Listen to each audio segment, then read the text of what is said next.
First of all, we are very pleased and honored that this huge and beautiful land has been designated important bird area.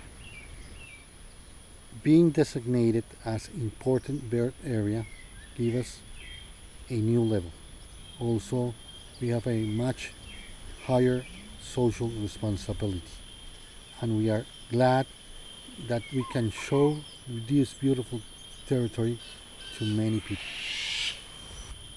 BirdLife International with co-leaders have done a great and a huge work here, because the first time they came here they were surprised of the great amount of birds that this natural reserve has.